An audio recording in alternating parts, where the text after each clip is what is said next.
తరములు మారుచున్నవి, దినములు మారుచున్నవి, క్షణములు మారుచున్నను గుణములు మారవెందుకు? వస్త్రములు మారుచున్నవి, వృత్తులు మారుచున్నవి, భాషలు మారుచున్నను బ్రతుకులు మారవెందుకు? దేహములు మారుచున్నవి, ఆహారం మారుతున్నది, అంతా మారిన గాని ఆలోచన మారదెందుకు? మార్పు చెందరెందుకు?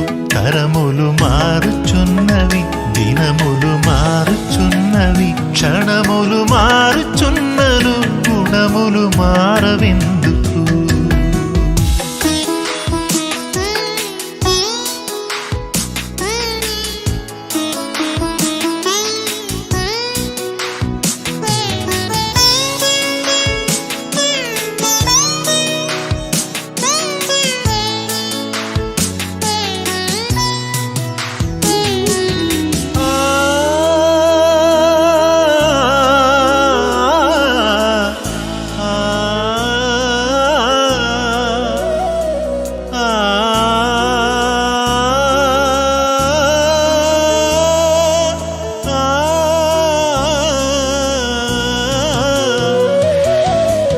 సంద్రంలో ఉన్న రాళ్ళను చూడు, అలలా తాకిడిన్న మంచును చూడు, సూర్యుని వేడిమికి కరిగిపోవును.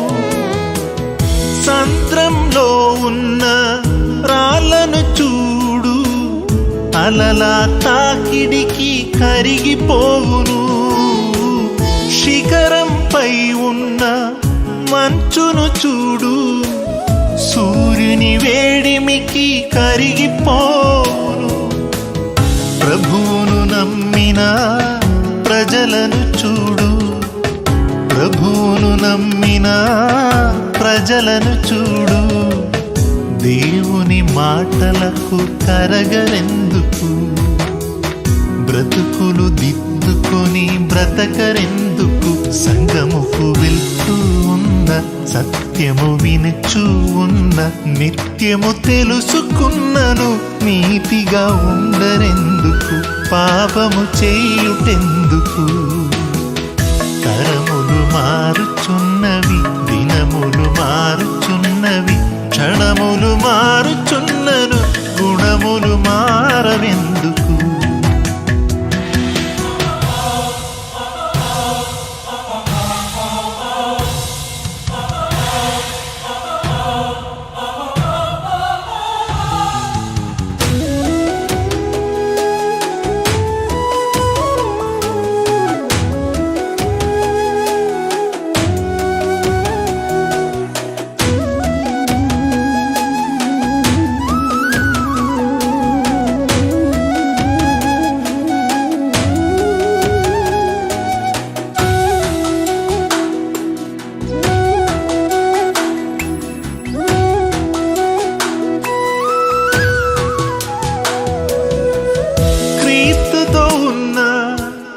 శిష్యుల చూడు, ప్రభు మాటలకు వారు మార్పు చెందిరి.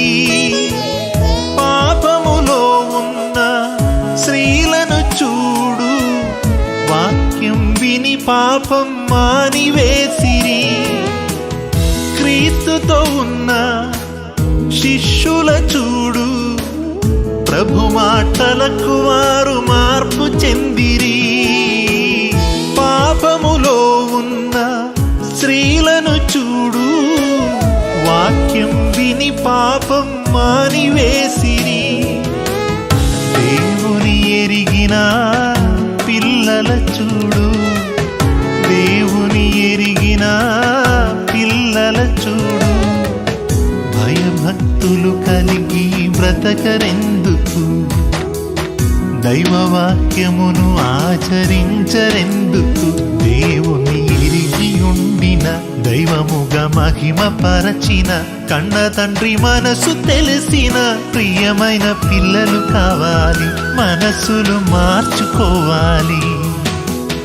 తరములు మారుచున్నవి, దినములు మారుచున్నవి, క్షణములు మారుచున్నను, గుణములు మారవెందుకు?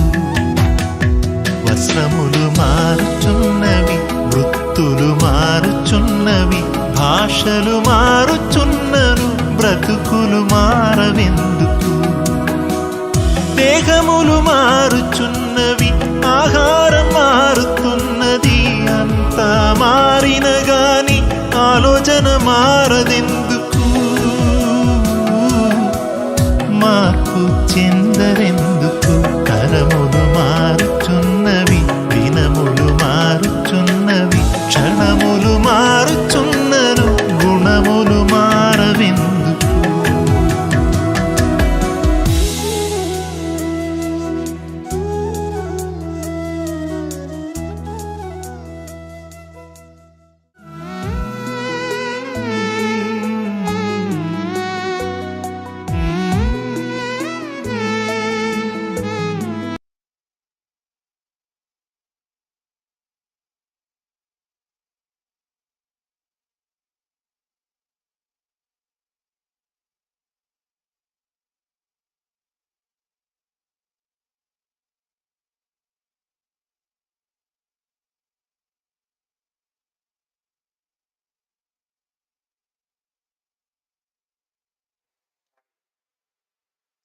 మంచిది, ప్రార్థన చేసుకుందామండి.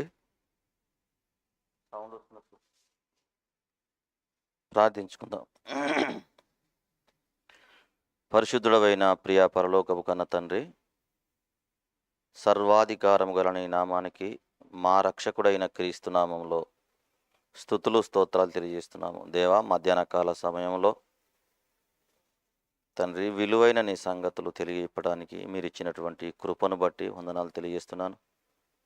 దేవా, మా జీవిత కాలమంతయు నీ మాటలు వింటూ, నీ మాటలు వినిపిస్తూ, నీ కార్యక్రమాలు చేస్తూ, పరిశుద్ధంగా పవిత్రంగా బ్రతుకుచు తండ్రి సాధ్యమైనంత వరకు మాకిచ్చినటువంటి సమయాన్ని నీ కొరకు కేటాయించి కొద్దిమందినైనా దుర్మార్గత నుండి మరలించి నీ వైపు మళ్లించుటకు మాకు కావలసినటువంటి బుద్ధిని, జ్ఞానాన్ని, వివేచన అనుగ్రహించమని కోరుకుంటూ, నీ మాటలు వింటున్నటువంటి నీ పిల్లల హృదయాలలో నాయన ఈ మాటలు ఫలించులాగున సహాయం చేయమని క్రీస్తు పేరట ఈ ప్రార్థనా మనవులు అడిగి వేడుకుంటున్నాము కన్న తండ్రి, ఆమేన్. ప్రభునందు దేవుని వాళ్ళారా, ఈరోజు చక్కటి అంశాన్ని మీకు వినిపించాలని ఆశతో ఉన్నాను. అదేంటంటే,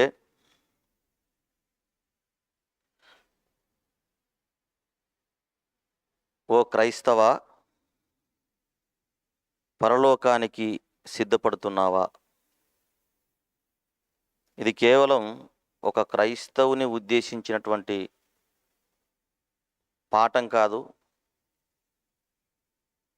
లోకంలో ఉన్నటువంటి ప్రతి క్రైస్తవుని ఉద్దేశించి మాట్లాడుతున్నటువంటి మాట. దాదాపుగా ఈ లోకంలో అధికారికంగా చెప్పబడుతున్నటువంటి లెక్కల సంఖ్య 450 కోట్ల మంది క్రైస్తవులు ఈ లోకంలో జీవిస్తున్నారు. వాళ్ళందరినీ ఉద్దేశించి దేవుడు చెప్పమన్నటువంటి మాటను ప్రశ్న రూపంలో మీ ముందుకు రావడం జరిగింది. ఓ క్రైస్తవ, పరలోకానికి సిద్ధపడుతున్నావా? నేటి సమాజంలో క్రైస్తవులను ఆలోచన చేసినట్లయితే, క్రైస్తవుల బ్రతుకు తీరును మనం గమనించినట్లయితే, దేవుని బిడ్డలారా, కేవలం ఈ లోకానికి సంబంధించిన వాటి విషయంలో సిద్ధపడుతున్నాడు అని చెప్పుటకు ఏమాత్రము సందేహం లేదు. అలాగని ప్రపంచంలో ఉన్నటువంటి క్రైస్తవులందరూ పరలోకానికి వెళ్ళడానికి సిద్ధపడడం లేదా అని మరొకసారి మనం ప్రశ్నించుకుంటే, ఎంతో కొంతమంది పరలోకానికి వెళ్ళడానికి సిద్ధపడుతున్నారు కావచ్చు, కానీ ఎక్కువ శాతం క్రైస్తవులు మాత్రము పరలోకానికి వెళ్ళడానికి సిద్ధపడకుండానే ఈ లోకంలో జీవిస్తూ తుది శ్వాస విడిచి ఈ లోకంలో నుండి వెళ్ళిపోతున్నాడు. ఈ లోకంలో నుండి వెళ్ళడానికి ముందు క్రైస్తవుడు పరలోకానికి వెళ్ళకుండా సిద్ధపడకుండా ఈ లోకంలో తనువు చాలించినట్లయితే పరలోకానికి వెళ్ళడు అన్న సంగతిని మనం బైబిల్ చదవడం వల్ల మనకు అర్థమవుతుంది. కాబట్టి సిద్ధపడకుండా మరణించినట్లయితే ఆ దేవుడు కోరుకున్నట్టుగా మనం పరలోకానికి వెళ్ళలేమన్న సత్యాన్ని మనం గ్రహించవచ్చు. వాస్తవానికి లోకంలో క్రైస్తవులైన వారు ప్రతి విషయంలో సిద్ధపడుతున్నారు కానీ పరలోకానికి వెళ్ళే విషయంలో మాత్రం ఏమాత్రం సిద్ధపడడం లేదు అని మనం గ్రహించాలి. ఒక పనికి వెళ్ళడానికి సిద్ధపడి వెళుతున్నాడు, ఒక ఉద్యోగం సంపాదించడానికి సిద్ధపడి చదివి ఆ ఉద్యోగాన్ని సంపాదించుకుంటున్నాడు, ఒక వ్యాపారాన్ని చేసుకోవడానికి వ్యాపారానికి ముందు సిద్ధపడుతున్నాడు, తినడానికి ముందు సిద్ధపడుతున్నాడు, వెళ్ళడానికి ముందు సిద్ధపడుతున్నాడు, కష్టపడడానికి ముందు సిద్ధపడుతున్నాడు. ఈ లోకంలో క్రైస్తవులు అనేవారు ప్రతి పనికి ప్రతి యొక్క కార్యక్రమానికి సిద్ధపడుతున్న దేవుడు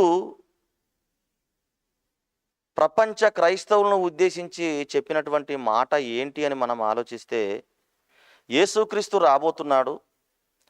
ఆ యేసుక్రీస్తు వచ్చే సమయానికి లేదా క్రైస్తవుడు చచ్చే సమయానికి ఎవరైతే క్రీస్తును అంగీకరించారో ఆ క్రీస్తును అంగీకరించినటువంటి వాడు చావడానికి ముందు సిద్ధపడకపోతే వాడు వెలుపటి చీకట్లోకి త్రోసివేస్తానని ప్రభు చెప్పడం జరిగింది.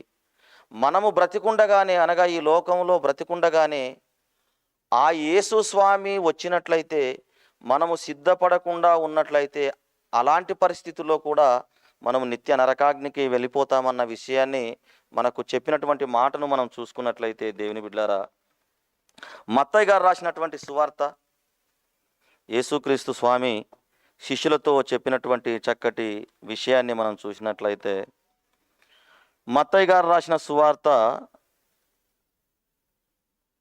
24వ అధ్యాయము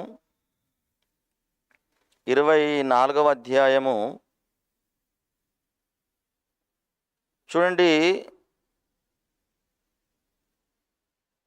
48వ వచనం అనుకుంటా, 47వ వచనం, 46వ వచనం. యజమానుడు వచ్చినప్పుడు ఏ దాసుడు ఇలాగు చేయుచుండుట అతడు కనుగొనునో ఆ దాసుడు ధన్యుడు. అంటే సిద్ధపడుతున్నటువంటి ఆ దాసుడు ధన్యుడు అని చెప్పాడు. 44వ వచనం, మీరనుకొనని గడియలో మనుష్య కుమారుడు వచ్చును గనుక మీరును సిద్ధముగా ఉండుడి. మనము అనుకునే గడియలో యేసుక్రీస్తు అనే మహానుభావుడు ఈ లోకానికి వస్తాడు. కాబట్టి ఒక యజమాని దాసులు ఎలా ఉండాలో, యజమానుని చేతి క్రింద ఉన్నటువంటి దాసులు ఎలా ఉండాలో దేవుడు చెబుతూ, యేసుక్రీస్తు ఉపమాన రీతిలో బోధిస్తూ, యజమానుడు రావడం ఆలస్యం అవుతుందని ఉన్నటువంటి ఆ యొక్క దాసులను కొట్టడము, తిట్టడము, ఏ పని చేయకుండా ఉండడము, అలాని చేయకుండా ఉన్నటువంటి ఆ దాసును కొట్టి తరిమేసినట్టుగా మనము ఈ గ్రంథంలో చూడగలము. తర్వాత ఏ దాసుడైతే మెలకువగా ఉంటాడో ఆ దాసుడు ధన్యుడు అని చెబుతున్నాడు 42వ వచనంలో. కావున ఏ దినమున ప్రభు వచ్చునో మీకు తెలియదు గనుక మెలకువగా ఉండుడి. ఏ జామున దొంగ వచ్చునో ఇంటి యజమానునికి తెలిసి ఉండినేడల అతడు మెలకువగా ఉండి తన ఇంటికి కన్నము వేయనీయడని మీరెరుగుదురు. కాబట్టి 44వ వచనంలో మాట్లాడుతున్నాడు, మీరు అనుకునే గడియలో మనుష్య కుమారుడు వచ్చును గనక మీరును సిద్ధముగా ఉండుడి. అంటే యేసుక్రీస్తు వచ్చిన, క్రైస్తవుడు అనేబడినవాడు చనిపోయినా ఆనాటికి మాత్రం ప్రతి ఒక్కడు కూడా సిద్ధపడి ఉండాలి అంట. సిద్ధపడడం అంటే వెళ్ళడానికి, ఒక ప్రయాణానికి ఒక 10 రోజులు టూరు వెళుతున్నామంటే ఆ 10 రోజులకు కావలసిన వాటి అన్నిటినీ మనం సమకూర్చుకుంటాము. వస్త్రాలను సమకూర్చుకుంటాము, తినుబండరాలు సమకూర్చుకుంటాము.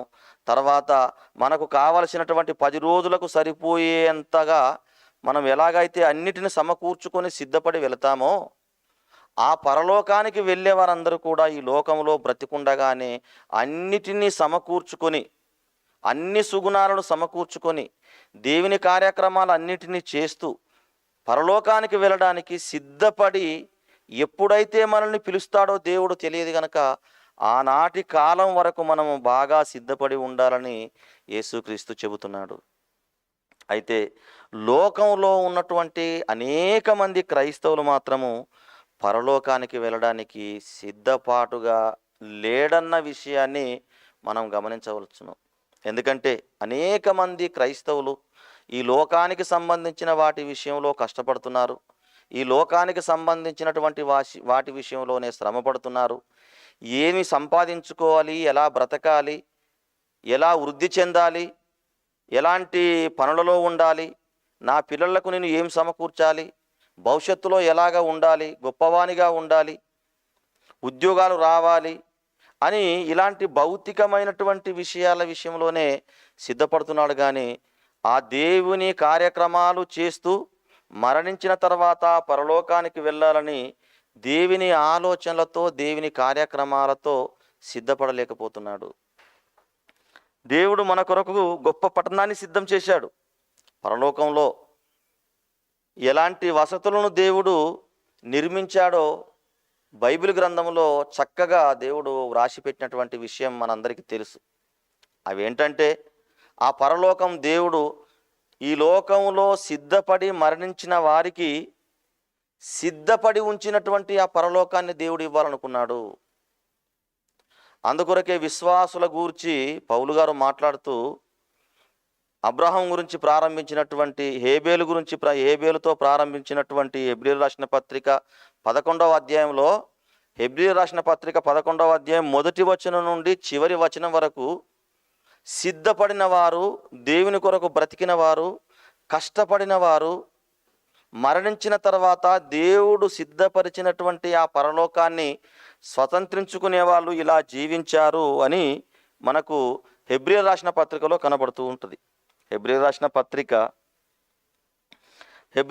పత్రిక 11వ అధ్యాయము మొదటి వచనం నుండి మనం చూసుకున్నట్లయితే, ప్రియ దేవుని బిడ్డలారా, 4వ వచనం నుండి, విశ్వాసమును బట్టి హేబేలుతో ప్రారంభించినటువంటి పౌలు గారు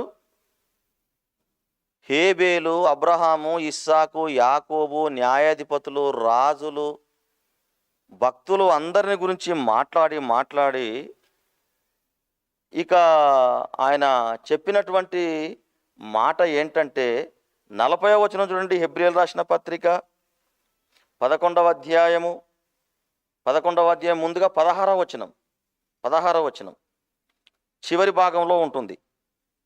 అయితే వారు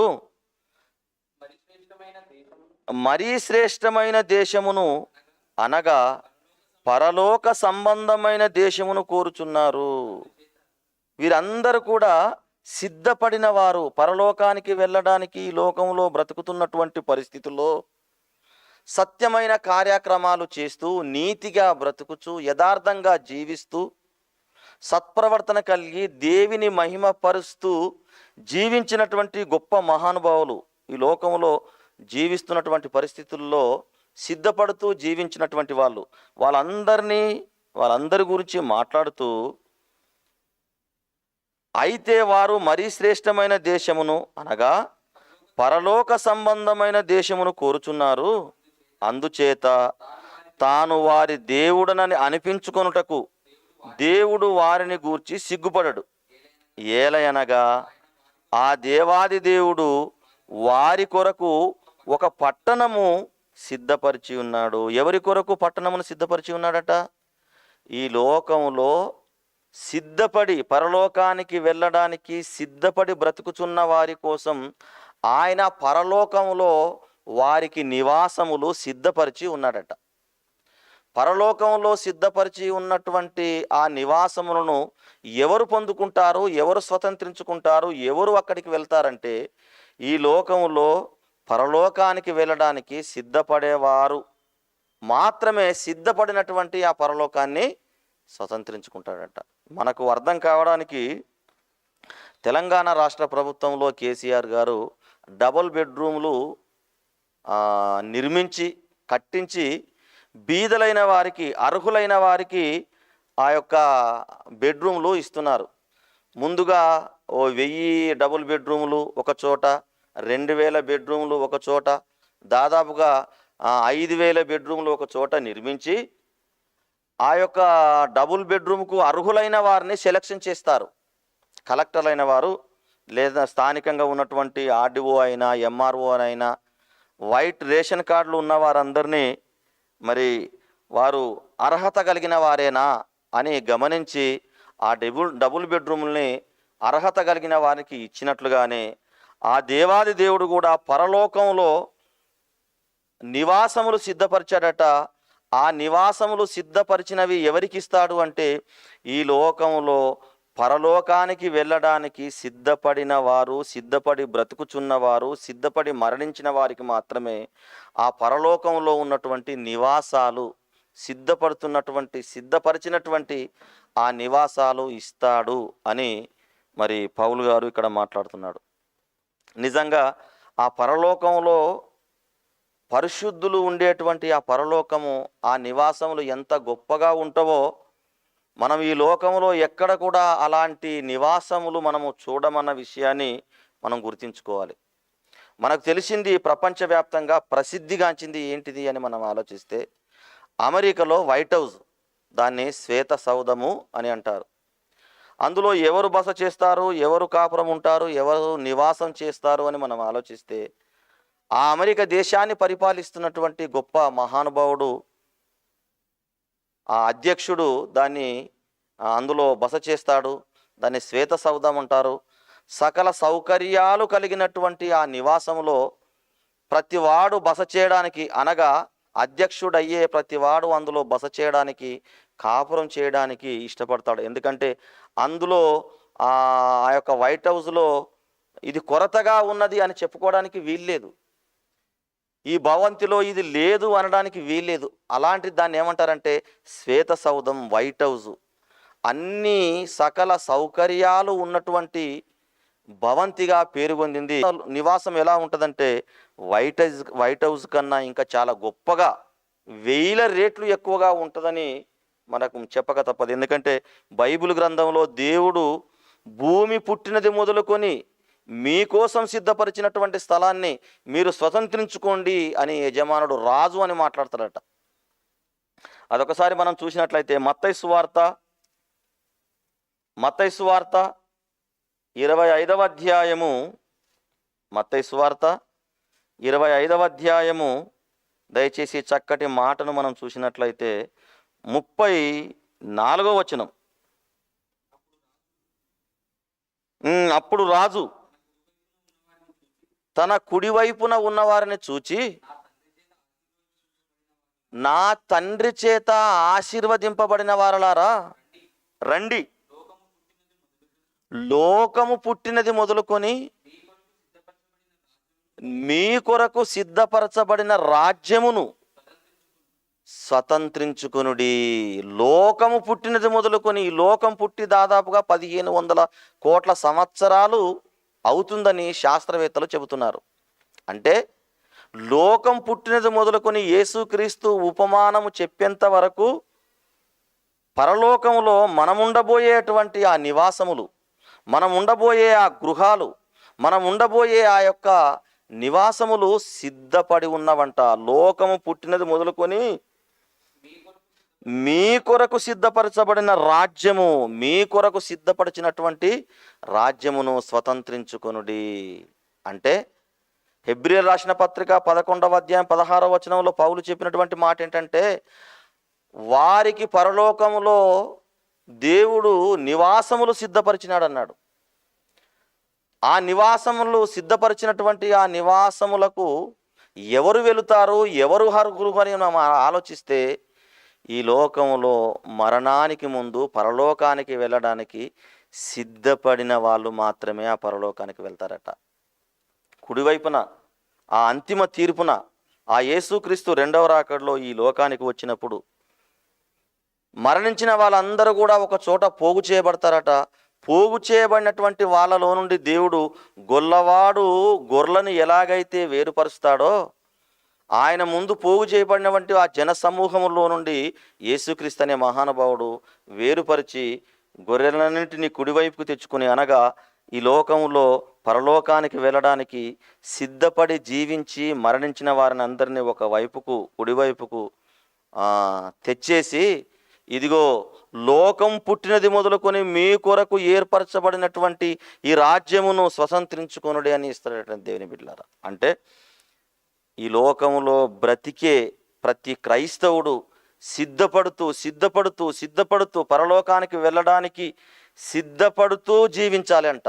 అనుక్షణం, ప్రతి క్షణం, ప్రతిరోజు, ప్రతి నెల, ప్రతి సంవత్సరం ఆ పరలోకానికి వెళ్ళడానికి అన్నిటినీ సిద్ధం చేసుకోవాలంట.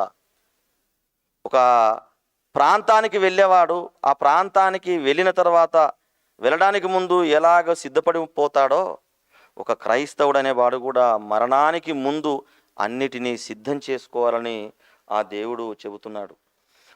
ఒక ఉపమానం సామెతల గ్రంథంలో సొలొమోను గారు కూడా చెప్పడం జరిగింది. సొలొమోను గారు ఎంత చక్కటి విషయాన్ని మనకు చెప్పాడో మనం చూసినట్లయితే దేవుని బిడ్డలారా, సామెతల గ్రంథము 30వ అధ్యాయము 25వ వచనం చూడండి దయచేసి. చీమలు బలము లేని జీవులు అయినను అవి వేసవి కాలములో తమ ఆహారమును సిద్ధపరుచుకొనును. ఏమండి, చీమలట బలము లేనటువంటి జీవులు. చీమలు బలము లేనటువంటి జీవులు. అవి మన పాదం పడినా చనిపోతాయి, పాపం దానిపైన ఏది పడినా చనిపోతాయి అంట. బలము లేనటువంటి జీవులండి అవి. వేసవి కాలంలో ఉన్నప్పుడు రాబోతున్న కాలము వర్షకాలమని, వరదలు వచ్చేసి భూమంతా తడిచిపోతుందని, అలాంటి పరిస్థితుల్లో మేము బయటికి వెళితే మాకు తినడానికి ఏమీ దొరకదని, ఒకవేళ బయటికి వెళ్ళినా ఏదో ఒక విధంగా మేము చనిపోతామని గ్రహించి ఆ 4 నెలల పాటు మేము ఆహారాన్ని తినడానికి ఈ వేసవి కాలంలోనే ఆహారాన్ని సిద్ధం చేసుకోవాలని వేసవి కాలంలో 4 నెలలు దాదాపుగా ఆహారాన్ని సమకూర్చుకుంటాయంట, సిద్ధపడతావంట. ఇక 1 నెల అయిపోయింది, ఇక వర్షకాలం 3 నెలలు మాత్రమే ఉన్నది.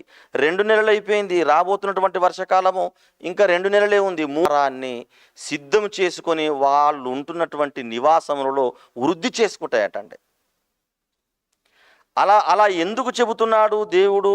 అలా సొలొమోను గారితో ఎందుకు చెబుతున్నాడంటే, మీరు కూడా మీ మరణ ఆయుష్కాలం దగ్గర పడిపోతుంది. 10, 20, 30, 40 సంవత్సరాలు గడిచే కొలది మీ ఆయుష్ తగ్గిపోతున్నది. కాబట్టి మీరు మరణించిన తర్వాత ఆ పరలోకానికి వెళ్ళాలి. కాబట్టి సిద్ధపడినటువంటి ఆ పరలోకాన్ని మీరు స్వతంత్రించుకోవాలంటే మరణానికి ముందే మీకు కావలసినటువంటి వనరులను సమకూర్చుకోండి. వనరులను సమకూర్చుకొని సిద్ధపడండి పరలోకానికి వెళ్ళడానికి అని దేవుడు చెబుతున్నాడు. లోకంలో మనం చూసినట్లయితే దేవుని బిడ్డలారా, చీమలకు తెలుసు వచ్చేది వర్షకాలం అని. ఈ వర్షకాలంలో మేము ఎలా బ్రతకాలి, ఎలా జీవించాలని ముందుగానే ఒక ప్రణాళికలు కలిగి ఆహారాన్ని సిద్ధం చేసుకున్నట్టుగా ప్రతి క్రైస్తవుడు కూడా రాబోతుంది మరణకాలం అని గ్రహించి బ్రతికుండగానే సత్యమైనటువంటి కార్యక్రమాలు చేయుచు, పాపాన్ని విసర్జించి పాపమనే జోలికి వెళ్ళకుండా నీతిగా బ్రతుకుచు దేవునికి ఇష్టంగా క్రైస్తవుల జీవితాలు మలుచుకొని నీతి కార్యక్రమాలు చేస్తూ సిద్ధపడి బ్రతకాలి. ఏనాడో మన అంతం మనకు తెలియదు కాబట్టి, ఆయన పిలుపు ఏనాడు మనల్ని ఈ లోకంలో నుండి పిలుస్తాడో తెలియదు కాబట్టి ఆ పరలోకానికి వెళ్ళవలసినటువంటి అర్హత సిద్ధపాటు వలన మనం కల్పించుకోవాలని దేవుడు చెబుతున్నాడు. మరొక మాటను మనం చూసుకున్నట్లయితే దేవుని బిడ్డలారా, మరొక మాటను మనం చూసుకున్నట్లయితే మత్తయి గారు రాసిన సువార్త 25వ అధ్యాయము 1వ వచనములో ఒక చక్కటి ఉపమానం చెప్పిండండి. పరలోక రాజ్యము తమ దివిటీలు పట్టుకొని పెండ్లి కుమారుని ఎదుర్కొనుటకు బయలుదేరెను. 10 మంది కన్యకలను పోలి ఉన్నది. పరలోక రాజ్యము పెండ్లి కుమారుని ఎదుర్కొనుటకు బయలుదేరినటువంటి 10 మంది కన్యకలను పోలి ఉన్నదని ఒక ఉపమానం చెబుతున్నాడండి యేసుక్రీస్తు. పరలోకానికి వెళ్ళేవాళ్ళు ఇలా సిద్ధపడి ఉండాలని చెబుతున్నటువంటి మంచి ఉపమానం. ఈ ఉపమానాన్ని గనక మన గుండెల్లోకి చేర్చుకొని జీవించినట్లయితే సిద్ధపరిచినటువంటి ఆ పరలోకాన్ని మనమే స్వతంత్రించుకుంటాము అని చెప్పక తప్పదండి. పెండ్లి కుమారుడు రాబోతున్నాడంట. పెండ్లి కుమారుని ఎదుర్కోవడానికి ఒక 10 మంది కన్యకలు బయలుదేరారటండి. ఇందులో 5 బుద్ధి లేని కన్యకలట, 5 బుద్ధి కలిగినటువంటి కన్యకలట. అయితే ఈ 5 బుద్ధి లేని కన్యకలు ఏం చేశారంటే తమ దివిటీలు పట్టుకొని తమతో కూడా నూనె తీసుకోకుండానే పెళ్లి కుమారుని ఎదుర్కోవడానికి వెళ్ళిపోయారట. వీళ్ళని ఏమన్నాడు? బుద్ధి లేని కన్యకలు అన్నాడు. ఇక బుద్ధి కలిగినటువంటి కన్యకలు ఏం చేశారంటే దివిటీలను పట్టుకున్నారు. ఆ దివిటీలు వెలుగుతుండగా ఆ దివిటిలో ఉన్నటువంటి నూనె అయిపోతుందేమో, నూనె అయిపోయినటువంటి ఆ పరిస్థితుల్లో మళ్ళీ నూనె పోసి వెలిగించాలన్న ఆలోచనతో సిద్ధపడి వాళ్ళు ఏం చేశారంటే సిద్ధెలలో నూనె తీసుకొని మనుష్య కుమారుని ఎదుర్కోవడానికి వెళ్ళిర్రు. ఇది మీరు బాగా గమనించాలి. మరలా చెబుతున్నాను, మీకు అర్థం కావడానికి మరలా చెబుతున్నాను. అదేంటంటే పెళ్లి కుమారుడు రాబోతున్నాడట. పెళ్లి కుమారుడు రాబోతున్నప్పుడు 5 కన్యకలు, బుద్ధి లేని కన్యకలు ఏం చేశారంట?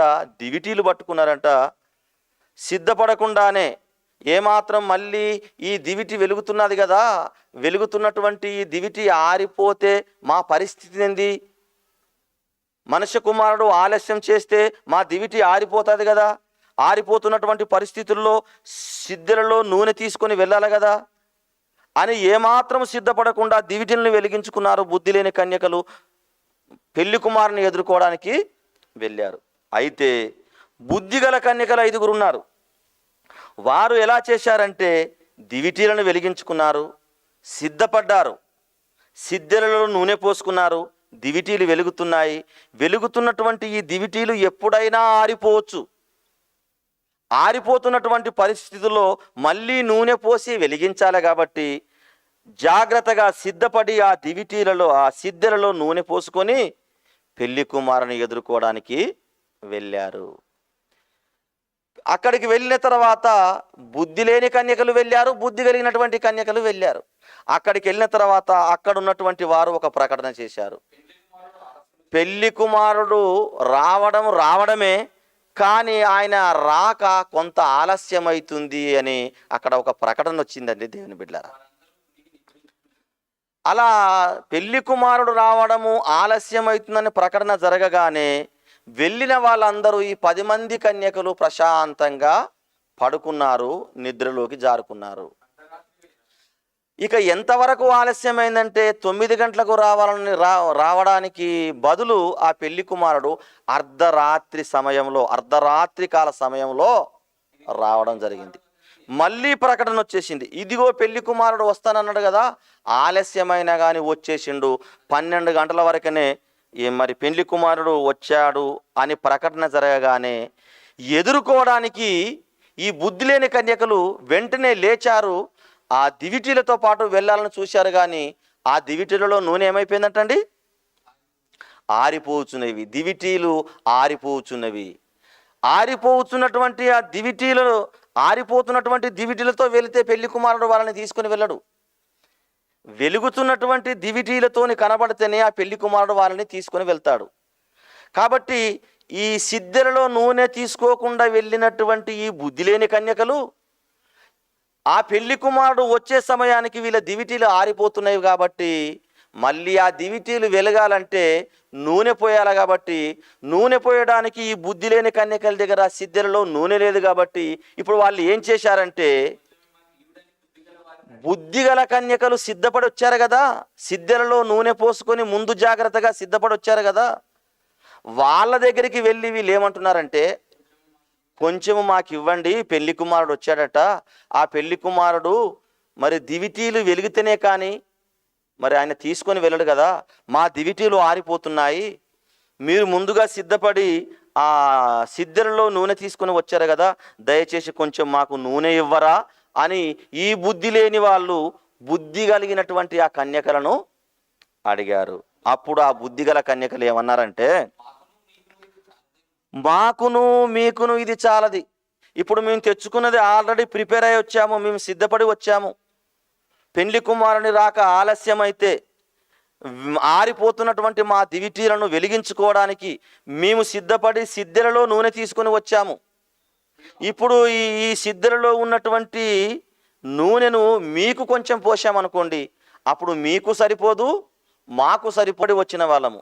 మీరు సోమరులుగా సిద్ధం లేకుండా వచ్చారు కాబట్టి మీరు బయటికి వెళ్ళవలసిన వాళ్ళే, మేము ఆల్రెడీ సిద్ధపడి వచ్చినాం కాబట్టి మేము మా సిద్ధెలలో ఉన్నటువంటి నూనెను ఈ దివిటీలను వెలిగిస్తాము అని వాళ్ళు ఏం చేశారంటే, ఆ సిద్ధెలలో ఉన్నటువంటి నూనెను ఆ దివిటిలో పోసి దివిటీలను వెలిగించుకున్నారు. ఈలోపు పెళ్లి కుమారుడు వచ్చాడు. పెళ్లి కుమారుడు వచ్చేశాడు, దివిటీలు వెలిగే వాళ్ళు మాత్రమే లోనికి రండని అక్కడ ప్రకటన జరిగింది. ఈ బుద్ధిగల కన్యకలు ఆల్రెడీ సిద్ధపడి వచ్చారు కాబట్టి ఆరిపోతున్నటువంటి ఆ దివిటీలను సిద్ధెలలో ఉన్నటువంటి నూనె పోసుకొని వెలిగించుకున్నారు. ఈలోపు పెళ్లి కుమారుని ఆహ్వానం అందింది. వెంటనే వాళ్ళు దివిటీతో పాటు లోపలికి వచ్చారు.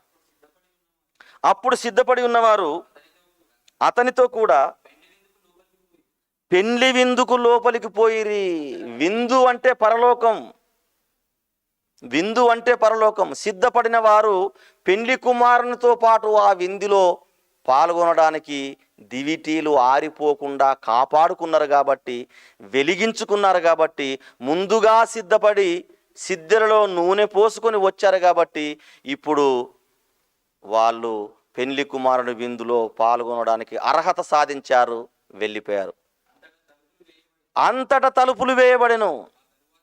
ఆ తర్వాత తక్కిన కన్యకలు అనగా ఈ బుద్ధి లేని కన్యకలు ఉన్నారు కదండి, సిద్ధపడకుండా వచ్చినటువంటి కన్యకలు ఉన్నారు కదండి, వాళ్ళు వచ్చేసి ఆ యొక్క తలుపులు వేసిన తర్వాత వారితో మాట్లాడుతున్నారు. అయ్యా అయ్యా, మాకు తలుపులు తీయండి, మాకు తలుపులు తీయండి, పెండ్లి కుమారుడు విందులో మేము కూడా పాల్గొంటామని వాళ్ళు మాట్లాడేసరికి అతడు ఏమంటున్నాడు చూడండి, మిమ్మును మేము ఎరగము,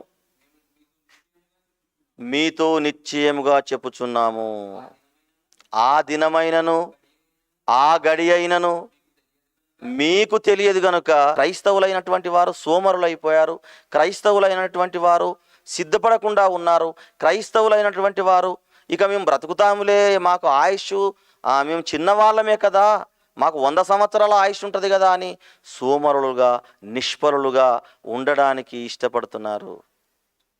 అయ్యా, మేము కూడా పెండ్లి కుమారుని విందులో పాల్గొనాలని ఆశపడుతున్నాము, ఆ పెళ్లి కుమారుని విందులో పాల్గొనాలని మేము కోరుకుంటున్నాము, దయచేసి మాకు తలుపులు తీయవా అనేసరికి అక్కడ ఉన్న వాళ్ళు, మీ దివిటీలు వెలగడం లేదు కాబట్టి, మీరు సిద్ధపడి రాలేదు కాబట్టి, ఇదిగో మిమ్మల్ని ఇక్కడ రావడానికి మీకు అర్హత లేదు అని మిమ్మల్ని నేను ఎరగనని మాట్లాడుతున్నారు చూడండి. అంటే కన్యకలు అనగా స్త్రీలు అని, బుద్ధి కలిగినటువంటి వాళ్ళు అందరూ కన్యకలే అనుకోవడానికి వీల్లేదు. కన్యకలు అనగా క్రైస్తవులు అని చెప్పక తప్పదు దేవుని బిడ్డలారా. కన్యకలు అనగా క్రైస్తవులు, అక్కడ స్త్రీలని పురుషులని కాదు, క్రీస్తుని అంగీకరించిన వాళ్ళందరూ కూడా కన్యకలే. మరి పెళ్లి కుమారుడు ఎవరు మనకు? యేసుక్రీస్తు. మనకు పెళ్లి కుమారుడు ఎవరు? యేసుక్రీస్తు. ఆయన మనము కన్యకలము, ఆయన వరుడైతే మనము వధువు. వధువులు ఎలా సిద్ధపడి ఉండాలి? ఎలాంటి అలంకరణతో ఉండాలి అంటే, ఒక పెండ్లి కుమారుడు పెండ్లి కుమార్తెను ఇష్టపడాలంటే చక్కగా అలంకరించుకోవాలి. ఒంటి నిండా ఆభరణాలు, వేళ్లకు అలంకరణ, ముఖముకు అలంకరణ, వస్త్రముతో అలంకరణ, చూడగానే ఒక దేవతలా కనిపించాలి ఒక ప్రియుడికి, ఒక పెళ్లి కుమారునికి. అలా ఉన్నప్పుడే ఆ పెళ్లి కుమారుడు, ఆ నీతిమంతుడైనటువంటి పెళ్లి కుమారుడు అలంకరించబడినటువంటి ఆయనతో సిద్ధపడిపోవాలి, పవిత్రతతో సిద్ధపడిపోవాలి, మంచితనంతో సిద్ధపడిపోవాలి. మనం ఒక రకంగా వెలిగిపోవాలి. అలాంటి వారిని వివాహం చేసుకోవడానికి ఆ పెళ్లి కుమారుడు ఇష్టపడతాడు. ఇక్కడ నీతి ఏంటి అని మనం ఆలోచిస్తే, పెళ్లి కుమారుడు యేసుక్రీస్తు అయితే పెళ్లి కుమార్తె క్రైస్తవులు అని అర్థం.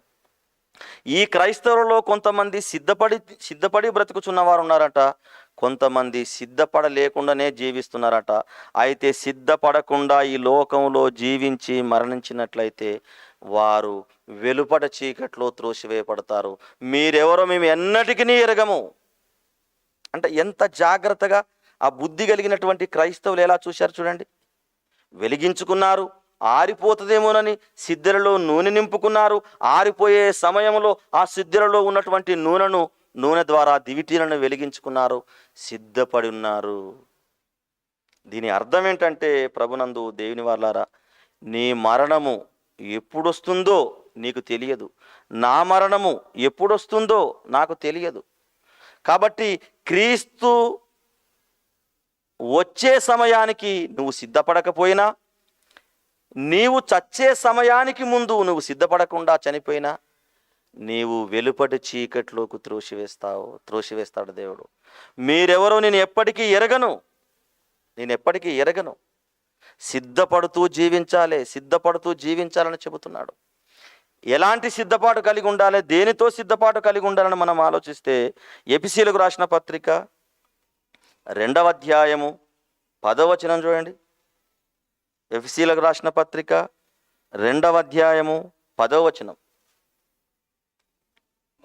మరియు వాటి యందు మనము నడుచుకొనవలనని దేవుడు ముందుగా సిద్ధపరిచిన సత్క్రియలు చేయుటకు మనము యేసుక్రీస్తునందు సృష్టింపబడిన వారమై ఉన్నాము. ముందుగా సిద్ధపరిచిన సత్క్రియలు చేయుచు మనము సిద్ధపడాలంటండి. సత్క్రియలు అనగా దేవుని సత్క్రియలు చేయుచు మనము సిద్ధపడాలి అని మాట్లాడుతున్నాడంటే. క్రీస్తునందు దేవుని వారలారా, వాటి యందు మనము నడుచుకొనవలనని, వాటి యందు అనగా క్రిందేమంటున్నాడు, సత్క్రియల యందు మనము నడుచుకొనవలనని ముందుగా సిద్ధపరిచిన సత్క్రియలు చేయటానికే దేవుడు మనల్ని ఈ లోకానికి పంపించిండంట. ఆ సత్క్రియలు చేయడానికి వచ్చినటువంటి మనము దుష్క్రియలు చేయడానికి ఇష్టపడుతున్నాము.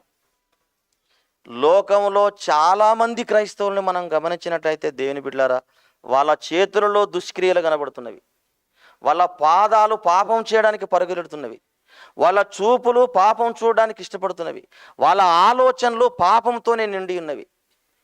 వారి యొక్క కార్యక్రమాలు, వారి యొక్క ప్రవర్తన విషయంలో ఏమాత్రము సిద్ధపడని క్రైస్తవులుగానే జీవిస్తున్నారు. సత్యమైన కార్యక్రమాలు చేస్తూ సిద్ధపడడానికి ఎవ్వరు కూడా ఇష్టపడడం లేదు.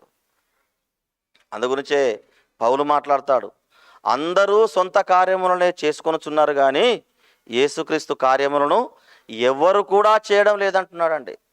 సొంత కార్యక్రమాలు, ఉదయం లేస్తే మన కార్యక్రమాలే, మధ్యాహ్నము మన కార్యక్రమాలే, సాయంకాలము మన కార్యక్రమాలే. ఈరోజు పూర్తిగా మన కార్యక్రమాలు చేసుకున్నాం కదా, మరి రేపెవరి కార్యక్రమాలు? రేపు మన కార్యక్రమాలే. అలా 29 రోజులు మన కార్యక్రమాలే చేసుకుంటూ ఒక ఆదివారం దేవునికి కేటాయిస్తుంటామండి. 7 రోజులు 6 రోజులు మన కార్యక్రమాలు చేసుకోవడానికి మనము ఇష్టపడతాము. ఒకరోజు మందిరానికి వెళ్ళి వాక్యం వినొస్తాము, అదేమన్నా దేవుని కార్యక్రమం అంటే కాదు. పోని వెళ్ళినటువంటి మనము సంపూర్ణంగా దేవుని యొక్క మాటలు విని వాటిని అనుసరించి వాటి ప్రకారంగా జీవిస్తామా అన్నది కూడా లేదు. ఏదో అందరూ వెళుతున్నారు కదా, నేను వెళ్ళకపోతే బాగుండదు అని. అందరూ ప్రార్థించడానికి వెళ్తున్నారు కదా, నేను కూడా వాళ్ళతో కలిసి ప్రార్థిస్తాను అనడానికి వెళ్ళడం. కొందరు వారి యొక్క గొప్పతనాన్ని చాటి చెప్పుకోవడానికి వెళుతుంటే మరికొందరు కేవలం దేవుని బిడ్డలారా, పెళ్లికి పోవడానికి ముందు ఎంతగా సిద్ధపడిపోతారు. స్త్రీలైతే ఎంత మంచి అలంకరణ. ఈరోజు 11 గంటలకు పెళ్ళి ఉందని చెప్పగానే ఉదయం 5 గంటలకే లేచి, రోజు 7 గంటలకు 8 గంటలకు లేచేవారు, 11 గంటలకే పెళ్ళి ఉందని వివాహం ఉందని తెలవగానే 5 గంటలకే లేచి ఇంటిని చక్కబెట్టుకొని స్నానాలు చేసి అందరికి స్నానాలు చేయించి మంచి వచ్చినటువంటి పెళ్ళికి వచ్చిన వాళ్ళందరికీ అందంగా కనపడడానికి నగలు వేసుకొని, వస్త్రాలు వేసుకొని, షూలు వేసుకొని, మంచి షూట్ వేసుకొని, మంచి చెప్పులు వేసుకొని అందంగా తయారైపోయి సిద్ధపడిపోయి అందరినీ ఆకర్షించే విధంగా కనబడాలని కోరుకుంటారు. మరి దేవుడు నీ అలంకరణ చూడడా? నీ హృదయ అలంకరణ చూడడా? నువ్వు ఎలాంటి కార్యక్రమాలతో అలంకరించుకొని సిద్ధపడుతున్నావు? నువ్వు ఎలాంటి ఆలోచనలతో అలంకరించుకొని సిద్ధపడుతున్నావు? నీ జీవితంలో ఏ కార్యక్రమాలు చేస్తూ నువ్వు సిద్ధపడుతున్నావు? నీ జీవితంలో దేవునికి చోటు లేదా? దేవుని కొరకు ఎంత సమయాన్ని కేటాయిస్తున్నావు? అదే విషయాన్ని మాట్లాడుతున్నాడు. వాటి యందు మనము నడుచుకొనవలనని ముందుగా సిద్ధపరిచిన సత్క్రియలు చేయడానికే దేవుడు మనల్ని పుట్టించాడటండి. అందుకొరకే అలాంటి కార్యక్రమాలు, సత్యమైనటువంటి కార్యక్రమాలు చేస్తూ సిద్ధపడాలి. ఏమంటే లోకంలో ఎలా అయిపోయారండి, ఒక క్రైస్తవుడు అంటే ఒక క్రైస్తవునికి పడదు, ఒక క్రైస్తవురాలంటే మరొక క్రైస్తవులకు పడదు. ఒకరి మీద నేరారోపణ, ఒకరి మీద ఏదో చెడు అభిప్రాయాలు, చెడు తలంపులు, పాడైపోవాలనుకోవడాలు, పతనమైపోవాలని కోరుకోవడాలు. లోకంలో ఎంతమంది క్రైస్తవులు లేరంటారండి? మీరు ఆలోచించండి దేవుని బిడ్డలారా. ఏమండి, ఇవా అలంకరణ? దేవుడు కోరుకున్నది ఇదా? సిద్ధపాటు ఇదా? దేవుడు ఆశపడ్డది ఇదా? దేవుడు సిద్ధపడమన్నది ఏమిటా సిద్ధపాటు? ఒక ఊరికి 2 గంటలకు నీకు ట్రైన్ ఉందని చెప్పగానే 10 గంటలకే నువ్వు తయారైపోయి సిద్ధపడిపోయి 12 గంటల వరకు, 1 గంట వరకనే ఆ ట్రైను ఆ యొక్క స్టేషన్కి వెళ్తావు. అంత సిద్ధపాటుగా ఉన్నావు కదా. మరి నీ మరణం ఎప్పుడో నీకు తెలియదు. మరి సిద్ధపడవా? సత్యమైనటువంటి కార్యక్రమాలతో సిద్ధపడవా? పాపాన్ని విసర్జించి సిద్ధపడవా? నీతిగా జీవించడానికి ఆశపడవా? ఆరాటపడవా? నీ ధనంలో నుండి దేవునికి ఇచ్చేసి నువ్వు అలంకరింపబడవా? హృదయ సౌందర్యం కలిగి ఉండవా? ఏ సిద్ధపాటు లేకుండా ఆ కన్యకలు వెలిగించుకున్నారు, దివిటీలను వెలిగించుకున్నారు. కానీ పెళ్లి కుమారుని రాక ఆలస్యమైనందున ఆ దివిటీలు ఆరిపోయాయి. వారిని విందులోకి ఆహ్వానించకుండానే బయటికి పంపించారు కదా. మరి మన పరిస్థితి ఎలాంటి పరిస్థితుల్లో ఉన్నాము? తీతుకు రాసిన పత్రిక 3వ అధ్యాయము 2వ వచనం చూడండి దయచేసి. క్రైస్తవులుగా పిలువబడుతున్నటువంటి ప్రతి ఒక్కరు, పురుషుల గురించి మాట్లాడుతున్నాడు ఇక్కడ. ప్రతి ఒక్కరు కూడా ఏం చేయాలట? ప్రతి సత్కార్యము చేయుటకు సిద్ధపడి ఉండవలనని. మనుషులందరి ఎడల సంపూర్ణమైనటువంటి సాత్వికము ఇది సిద్ధపాటు. జగడమాడని వారును శాంతులునై ఉండవలనని వారికి జ్ఞాపకం చేయము. ఇది సిద్ధపాటు. ఎలా సిద్ధపడాలటండి? 2వ వచనంలో మాట్లాడుతున్నాడు. మళ్ళీ అధిపతులకును అధికారులకును లోబడి విధేయులుగా ఉండవలనని ప్రతి సత్కార్యము, చర్చిలో జరుగుతున్నటువంటి ప్రతి సత్కార్యము, నువ్వు ఏ సంఘానికైతే వెళుతున్నావో ఆ సంఘములో చేస్తున్నటువంటి ప్రతి సత్కార్యమును నువ్వు పాల్గొనాలి. ఇది సిద్ధపాటు. ఆదివారం వస్తే బుధవారం గృహ కూడికంటే రావు.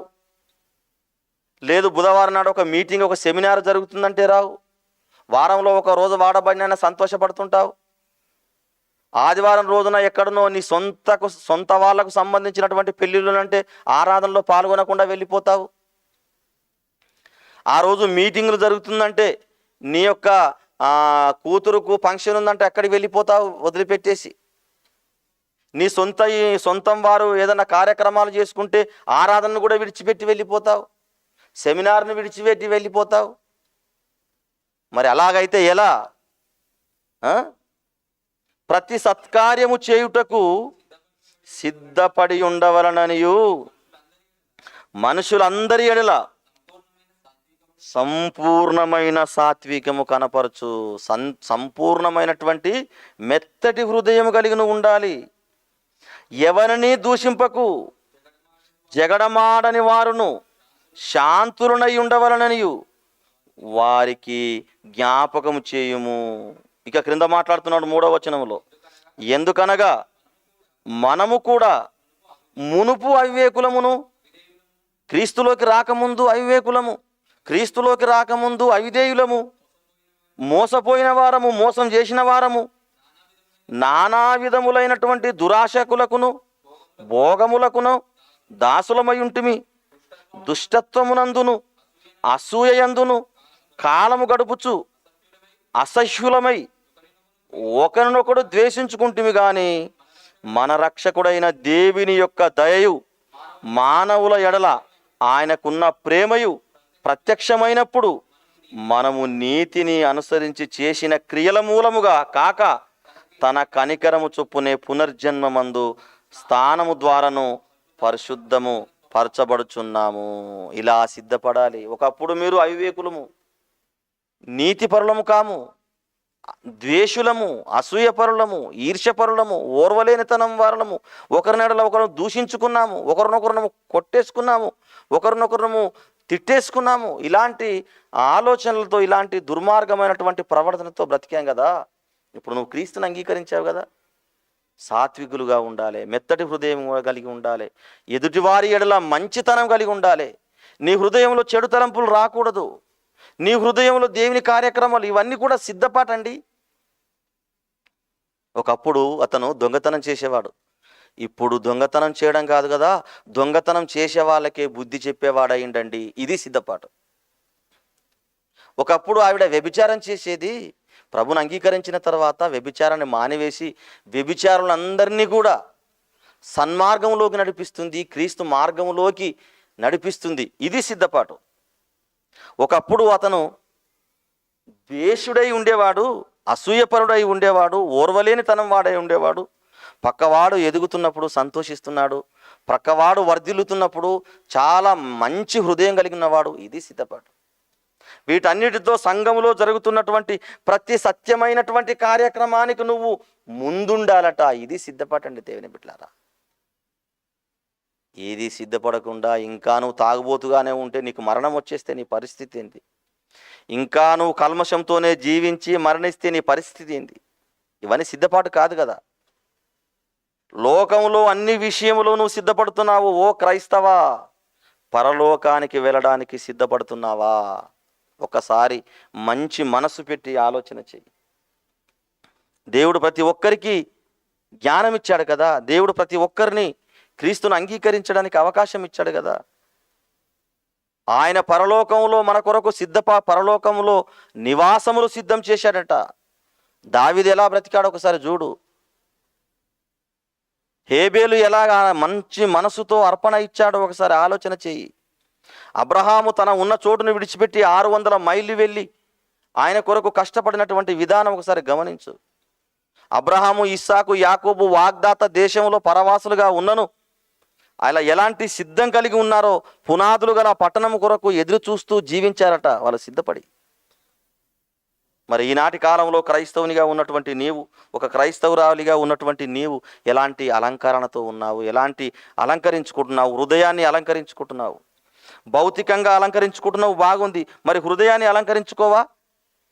అందుగురించే తిమోతికి రాసిన పత్రికలో పౌలు గారు మాట్లాడుతూ, తిమోతికి రాసినటువంటి మొదటి పత్రిక 2వ అధ్యాయం చివరిగా మాట్లాడుకొని మనం ముగించుకుందామండి. 10వ వచనం. తిమోతి రాసిన పత్రిక మొదటి పత్రిక 2వ అధ్యాయము 10వ వచనం. దైవభక్తి గలవారమని చెప్పుకొను స్త్రీలకు తగినట్టుగా సత్క్రియల చేత తమ్మును తాము అలంకరించుకొని సిద్ధపడవలను. నేను దైవభక్తురాలును అని నువ్వు అనుకుంటే, నేను పరలోకానికి వెళ్ళగలిగేటువంటి స్త్రీని, పరిశుద్ధ స్త్రీని అని నువ్వు అనుకుంటే, కేవలం పైన భౌతికమైనటువంటి అలంకరణే కాదు, సత్క్రియల చేత మిమ్ముల్ని మీరే అలంకరించుకొని సిద్ధపడుడి. సత్క్రియల చేత. సత్క్రియల చేత మిమ్మల్ని మీరే అలంకరించుకో. సత్క్రియలు అంటే సత్యమైనటువంటి పనులు. దేవుని కోసం డబ్బులు ఇస్తావా? క్రీస్తు కోసం సువార్త ప్రకటన చేస్తావా? దేవుని కోసం ఏదైనా చేయాలన్న మనస్సు నీకుందా? ఇవన్నీ చేస్తూ పరిశుద్ధతను కాపాడుకుంటున్నావా? పవిత్రంగా జీవిస్తున్నావా? నీతిని జరిగిస్తున్నావా? ఒక తబితల ఎన్నో ధర్మకార్యాలు చేసిందే, ఒక మరియల ఎన్నో ధర్మకార్యాలలో పాల్గొన్నదే, ఒక ప్రిస్కిల ఎన్నో సంఘాలలో వాక్యాన్ని ప్రకటించిందే. ఒక తిమోతిలా నువ్వు జీవిస్తున్నావా? ఒక పౌరులా సిద్ధపడుతున్నావా? ఒక యేసుక్రీస్తులా 3.5 సంవత్సరాలు ఆయన పరలోకానికి వెళ్ళడానికి 3.5 సంవత్సరాలు సిద్ధపడ్డాడు. 30 సంవత్సరాలు దేవుని యొక్క కార్యక్రమాలు చేయడానికి ప్రణాళికలు కలిగి ఉన్నాడు. మరి మన జీవితం ఎలా? మనం పరలోకానికి వెళ్ళడానికి సిద్ధపడకుండా మరణిస్తే మన పరిస్థితి ఏంది? ఒక్కసారి మీరు ఆలోచించండి దేవుని బిడ్డలారా. ఒకసారి ఆలోచించండి. మీ జీవితం ఏ పాటిది? కొంతసేపు కనబడి అంతలో మాయమయ్యే ఆవిరి వంటి వారు అంటున్నాడు. మన మరణం మన చేతుల్లో లేదు. మరణం అనేది మనకి ఇష్టం లేకున్నా మనల్ని తీసుకుపోయేదే మరణం. జీవితంలో మనము ఎలాంటి పరిస్థితుల్లో చనిపోతామో, మన అంతం ఎలా ఉందో మనకు తెలియదు. మన జీవితం ఎప్పుడు ముగిసిపోతుందో మనకు తెలియదు.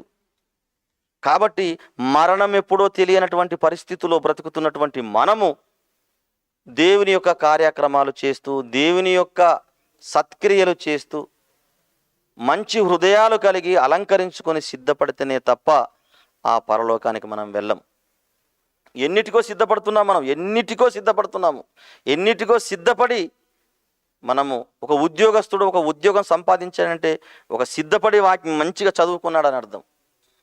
ఒక వ్యాపారంలో వాడు సక్సెస్ అయ్యాడంటే మంచి సిద్ధపడి వ్యాపారం చేస్తున్నాడు అని అర్థం. ఒక ఒలింపిక్లో ఒక స్వర్ణ పథకం సాధించింది ఒక ఆవిడ, ఒలింపిక్లో ఒక రజత పథకం సాధించాడు ఒకడు అంటే దాని వెనకాల ఎంతో సిద్ధపాటు. హుసేన్ బోల్ట్ అంటే ఒక ఆయన ఉన్నాడు, దాదాపుగా ఎన్నో బంగారు పథకాలు ఎన్నో ఒలింపిక్స్లో గెలిచాడు. అలా స్వర్ణ పథకం చేజిక్కించుకోవడానికి కారణము అది కేవలము సిద్ధపడకుండా చేస్తే వచ్చింది కాదు. అది ఒలింపిక్ ముందు రాత్రనక పగలనక ఎంతగా ప్రయాసపడ్డాడో, గంటలు గంటలు ఎలాగైతే శ్రమించాడో, 1000 కిలోమీటర్లు ప్రయాసపడి ప్రతి దాంట్లో నిష్టగా ఉండి కష్టపడ్డాడో, అలా కష్టపడితే అలా సిద్ధపడితేనే కానీ అన్ని ఒలింపిక్స్లలో ఆయనకు స్వర్ణ పథకాలు రాలేదు. క్రికెట్ దిగ్గజం సచిన్ తెందుల్కర్ అని మాట్లాడుతున్నారు, క్రికెటర్ గాడ్ అని మాట్లాడుతున్నాడు. ఆయన 100 సెంచరీలు చేయడానికి ముందు ఎంతగానో సిద్ధపాటు, రాత్రనక పగలనక స్టేడియాలలో, రంజీ ట్రోఫీలో, స్కూళ్ళలో ఎంతో కష్టపడ్డాడు, శ్రమించాడు. కాబట్టి క్రికెట్ గాడ్గా చలామణి అవుతున్నాడు. అంటే ఒక పౌలు ప్రపంచ స్థాయిలో ఒక ఇంటర్నేషనల్ స్పీకర్ అవ్వడానికి గల కారణం సిద్ధపాటు. ఒక పేతురు ఇంటర్నేషనల్ స్పీకర్ అవ్వడానికి కారణం సిద్ధపాటు. అట్టి వారికి ఈ లోకం యోగ్యమైనది కాదు, వాళ్ళకు ఒక నివాసం సిద్ధపరిచాడట దేవుడు. సిద్ధపడితేనే కానీ ఆ పరలోకానికి, సిద్ధపడినటువంటి ఆ పరలోకానికి మనము వెళ్ళాలి. దయచేసి గమనించండి, అర్థం చేసుకోండి. నీ మరణానికి ముందే, క్రీస్తు రావడానికి ముందే సత్క్రియల చేత సిద్ధపడి ప్రతిదినము వాక్యాన్ని నేర్చుకుంటూ, వాక్యాన్ని చదువుకుంటూ, సాధ్యమైనంత వరకు మనుషుల సమాధానముగా ఉండటానికి ప్రయత్నం చేసి దేవుని చేత బలా నమ్మకమైన దాసుడా అనిపించుకునే విధంగా మన సిద్ధపాటు ఉండాలని మనస్ఫూర్తిగా కోరుకుంటూ ముగిస్తున్నాను. ప్రార్థించుకుందాం. తలలు వంచండి. ప్రేమగల తండ్రి, దయగలిగిన మా దేవా, నీ కొందనాలు నాయన. మధ్యాహ్న కాల సమయంలో ఓ క్రైస్తవ, పరలోకానికి సిద్ధపడుతున్నావా? ఒక చక్కటి ప్రశ్న వేసుకొని చక్కటి మాటలు మేము ఆలోచన చేశాము. లోకంలో ఎన్నిటికో సిద్ధపడుతున్నటువంటి మనిషి పనుల కోసం సిద్ధపడుతున్నాడు, పాటల కోసం సిద్ధపడుతున్నాడు, ప్రయత్నాల కోసం సిద్ధపడుతున్నాడు, పెళ్ళిళ్ళ కోసం సిద్ధపడుతున్నాడు, ప్రయాణాల కోసం సిద్ధపడుతున్నాడు, ఉద్యోగాల కోసం సిద్ధపడుతున్నాడు. ఎన్నిటిలో సిద్ధపడుతున్నటువంటి మనిషి పరలోకానికి వెళ్ళటంలో మాత్రము ఏమాత్రం సిద్ధపడకుండానే పరలోకం వస్తుందని అమాయకంగా ఆలోచన చేస్తున్నాడు. అలాంటి అమాయకత్వంలో నుండి బయటపడడానికే ఇలాంటి చక్కటి మాటలు మీ దయ ద్వారా, కృప ద్వారా అందించినందుకు స్తుతులు, స్తోత్రాలు, వందనాలు తెలియజేస్తూ క్రీస్తు పేరట ఈ